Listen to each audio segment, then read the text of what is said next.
आणि ऋषी मी आई आहे तुझी. मला सगळं कळतं तुझ्या मनात काय चाललंय. तू हे सगळं त्या कमळीसाठी करतोयस ना. मला खरं सांग, तुझ्यात आणि तिच्यात काहीतरी सुरू आहे ना. आणि म्हणून तू मला टाळतोयस, राईट? पण एक गोष्ट लक्षात ठेव ऋषी, या घरात सून येणार तर माझ्या मर्जीचीच. आई बास बास, हे माझं आयुष्य आहे. माझं आयुष्य माझ्या मर्जीप्रमाणे जगू देणार नाहीयेस का तुम्हाला?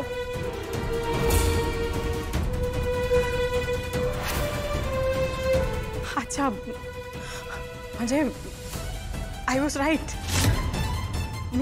मी बरोबर विचार करत होते.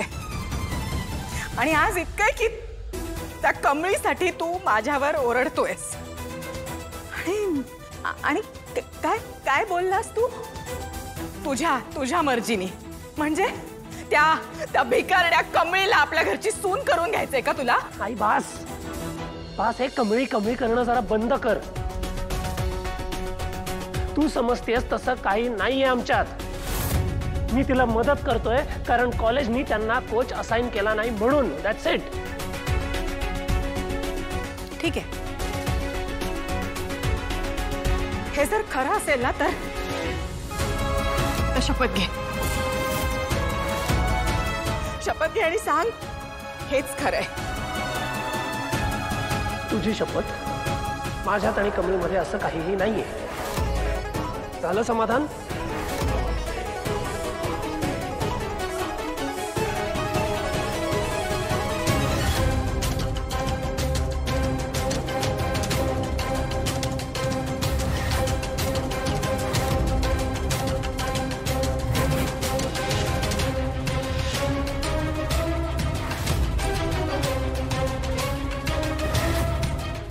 काय चाललंय काय तुझं?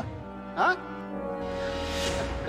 काय करतेस काय तू? हे अगं, आपली मुलं आता लहान राहिलेली नाहीयेत आणि दरवेळेला हे असं टोक गाठणं गरजेचं आहे का नयनतारा?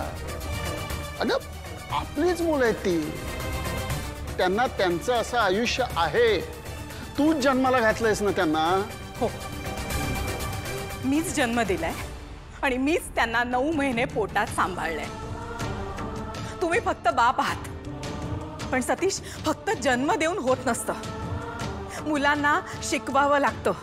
आयुष्य कसं जगायचंय हे सांगावं लागतं. आपलं स्टेटस कसं मेंटेन करायचंय हे सांगावं लागतं. संस्कार द्यावे लागतात. आणि हे सगळं ना मी त्यांच्याकरता उभं केलंय.